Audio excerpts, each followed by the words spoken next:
नमस्कार मित्रांनो, झटपट मराठी सिरियल ह्या चॅनलमध्ये तुमचे अगदी मनपूर्वक स्वागत करते. तू ही रे माझा मितवा ह्या मालिकेच्या येणाऱ्या काही भागांमध्ये अतिशय जबरदस्त ट्विस्ट आपल्यासमोर लवकरच दिसून येणार आहे. कारण मित्रांनो, ईश्वरी जे काही व्रत करत असते त्या व्रतामुळे जेव्हा अर्णव जो आहे तो ईश्वरीबरोबर जागा राहिलेला असतो, दोघांनी अगदी रात्र छान प्रकारे डान्स करत घालवलेली असते आणि हे सर्व बघून या लावण्याचा मात्र खूप जळफळाट होत असतो. तिला वाटत असतं की हा अर्णव जो आहे तो फक्त माझा एकटीचाच आहे. अर्णव आणि ईश्वरी ह्या दोघांची जी काही जोडी आहे, दोघांची जी काही जवळीक आहे, हे सर्व बघून ही लावण्य अगदी नाक मुरडत असते. परंतु ही मामी जी आहे ती आता या लावण्याची समजूत काढत असते. अगं लावण्या, तुला थोडासा दमच धरावा लागेल, तेव्हा तुझं जे काही स्वप्न आहे ते पूर्ण होईल, असं मामी या लावण्याला बोलत असतात. तेव्हा आता ही लावण्य जी आहे ती आपल्या ह्या मामींना बोलते की हे बघा, अहो मामी, आता कुठलाच हा प्रयत्न बाकी राहिलेला नाही आहे. आपण आत्तापर्यंत इतके काही प्लॅन केले आहेत, परंतु एक प्लॅनसुद्धा आपला सक्सेस झालेला नाही आहे. असं पण जेव्हा ही लावण्य मामींना सांगू लागते, त्यावर मामी बोलतात की नाही लावण्या, तू थोडासा दम धर, बरोबर सर्व काही होऊ शकतं. असं पण इकडे ही मामी जेव्हा लावण्याला बोलत असते तेव्हा लावण्य ही खूप चिडलेली असते. दुसरीकडे अर्णव आणि ईश्वरीने जे व्रत पूर्ण करण्यासाठी रात्र जागवलेली असते आणि हा आपला राकेशचा प्लॅन जो आहे तो फ्लॉप झालेला असतो. त्याला वाटत असतं की अर्णव हा झोपायला गेला की मीच ईश्वरी बरोबर राहील आणि ईश्वरी ही आपल्याला एकांतात भेटू शकेल, असं ह्या राकेशचं जे काही स्वप्न असतं ते आज पूर्ण झालेलं नसतं. कारण तो जेव्हा रूममध्ये जातो आणि त्याला वाटत असतं की आपण एकदा अंजलीला झोपी लावलं की मग आपण एकटे मोकळं. परंतु अंजली खऱ्या अर्थाने ही झोपलेली नसते आणि हा अर्णव जो आहे तो ह्या राकेश डाव जो असतो तो ओळखून बसलेला असतो. त्यामुळे ईश्वरीला आपण असं एकांतात सोडायचं नाही, असं अर्णवने ठरवलेलं असतं आणि अगदी तशाच पद्धतीने अर्णवने ईश्वरीला साथही दिलेली असते. त्याने ईश्वरीला जागण्यासाठी खूप प्रयत्न केलेले असतात. दुसरीकडे असं बघायला मिळतं की जेव्हा आता ही ईश्वरी जागी असते, अर्णव हा ईश्वरीला बोलतो की ईश्वरी, आता तुझं हे व्रत जे आहे ते पूर्ण व्हायला अगदी थोडा वेळच बाकी राहिलेला आहे. कारण आता आपण दिवस उगेपर्यंत हे व्रत जे आहे ते करणार आहोत, असं पण इकडे ह्या अर्णवने ईश्वरीला सांगितलेलं असतं.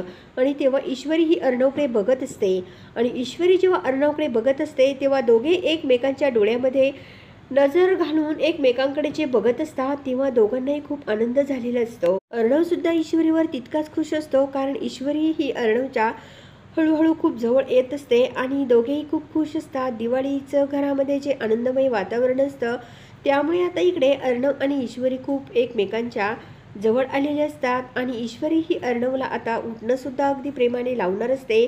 आणि हे सर्व बघून राकेशचा खूप जळफळाट होत असतो, कारण अर्णव आणि ईश्वरीची जी काही जवळीक आहे ती खूप वाढत चाललेली असते आणि त्यामुळे आता दोघांमध्ये जो काही दुरावा आहे तो संपत चाललेला असतो.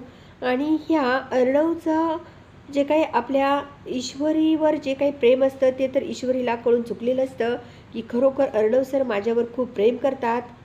तेवढ्यामध्ये आता अर्णव हा जेव्हा रूममध्ये जातो तेव्हा ईश्वरीला नेमकं झोप लागते आणि ईश्वरीला झोप लागलेली बघताच ही लावण्य आणि मामी ज्या असतात त्या दोघी एकमेकांकडे बघतात आणि आलेल्या संधीचा फायदा उचलून लगेच आता ही लावण्य आणि मामी ज्या आहेत त्या आजीबाईंना तिथे घेऊन येतात आणि ईश्वरीला जो काही डोळा लागलेला असतो ते दाखवू लागतात.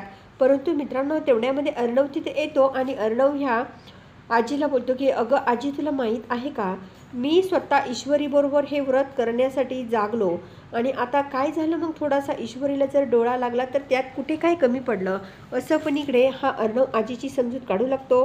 दुसरीकडे आता अर्णव जो आहे तो आजीला बोलतो की आजी, मला माहीत आहे तुझे हे कान जे भरले आहेत ना ते फक्त लावण्यानेच भरलेले आहे.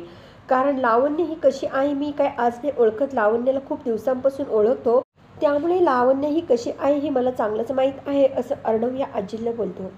दुसरीकडे आता आजी बोलते की बरं जाऊ दे अर्णव, माझा तुझ्यावर विश्वास आहे, असं म्हणत आजी तिथून निघून जातात. इकडे आता या अर्णवला लावण्याचा खूप राग आलेला असतो, कारण लावण्य ही किती नालायक बाईक आहे आणि हिने आत्तापर्यंत फक्त माझ्या आणि ह्या ईश्वरीमध्ये जे काही चांगलं चालू आहे त्याचं फक्त ह्या आजीचे कान भरवले, असं पण इकडे अर्णवला माहीत असतं. दुसरीकडे असं बघायला मिळतं की जेव्हा आता अर्णव आणि ईश्वरी दोघे रूममध्ये जातात तेव्हा मात्र इकडे ही आपली ईश्वरी जी आहे, ईश्वरी अर्णवला बोलते की सर तुमच्यामुळेच माझं हे जे काही व्रत आहे ते पूर्ण झालेलं आहे. तेव्हा अर्णव बोलतो की हो मला माहीत आहे ईश्वरी, अगं मी तुझ्याबरोबरच होतो, अजिबात तू जोपर्यंत मी इथे आहे तोपर्यंत अजिबात घाबरायचं काहीच कारण नाही आहे. असं पण इकडे आता हे अर्णव आणि ईश्वरी दोघे जेव्हा बोलत असतात तेव्हा मात्र राकेश जो आहे तो बाहेरून बघत असतो. आता तेवढ्यामध्ये इकडे ईश्वरी जी आहे ती किचनमध्ये येते आणि ती थोडंसं पाणी पिऊ लागते कारण तिला तहान लागलेली असते. आणि तेवढ्यामध्ये हा नालायक राकेश जो आहे तो ईश्वरीजवळ जातो आणि ईश्वरीला लगेच पाठीमागून जाऊन मिठी मारतो. आणि तेवढ्यामध्ये आता ईश्वरी लगेच मोठमोठ्याने ओरडते. अर्णव लगेच तिथे धावत पळत जातो. ज्यावेळेस अर्णव हा तिथे धावत पळत जातो तेव्हा ह्या राकेशने जेव्हा ईश्वरीला मिठी मारलेली असते हे सर्व आता ह्या अर्णवने बघितलेलं असतं आणि अर्णव खूप चिडलेला असतो. अर्णव लगेच बोलतो की अरे नालायका, तुला किती वेळा सांगितलं तू अजिबात ईश्वरीच्या जवळ यायचं नाही आहे, तुला एकदा सांगितलेलं लक्षात येत नाहीस का. असं म्हणत मित्रांनो अर्णव ह्या राकेशवर इतका काही चिडतो आणि अर्णवचा आवाज जो आहे तो इतका काही वाढलेला असतो. आणि तेवढ्यामध्ये तिथे या राकेशच्या आवाजामुळे आणि अर्णवच्या आवाजामुळे तिथे आपली अंजली उठून येते. नेमका आवाज किचनमधून एवढा कसला येतोय हे सर्व अंजली जेव्हा बघत असते तेव्हा अंजलीला सुद्धा खूप मोठा धक्का बसलेला असतो. कारण अर्णव ह्या राकेशवर इतका काही चढलेला असतो हे पहिल्यांदाच आज अंजलीने बघितलेलं असतं. आणि अंजली लगेच बोलते की नक्कीच काहीतरी प्रॉब्लेम झालेला आहे. तसा अर्णव एवढा यांच्यावर चिडलेला नाही आहे. आत्तापर्यंत मी पहिल्यांदाच बघितलं अर्णव या राकेशवर एवढा काही चिडला हे सर्व अंजलीला माहीत झालेलं असतं. ती आपल्या मनाशी बोलू लागते की नक्कीच काहीतरी प्रॉब्लेम झाला, कारण मला तर काहीच समजत नाही आहे. तेव्हा अर्णव या राकेशला बोलत असतो की तुला काय गरज होती ईश्वरीला मिठी मारायची. आणि नेमकं आता ह्या अंजलीने ते सर्व सत्य ऐकलेलं असतं आणि अंजली तर ह्या अर्णवकडेच बघत असते. आणि मित्रांनो आता सर्व सत्य जे आहे ते जेव्हा या अंजलीसमोर आलेलं असतं तेव्हा मात्र आता नेमकं या राकेशचा खरा चेहरा तर ह्या अंजलीसमोर आलेला आहे.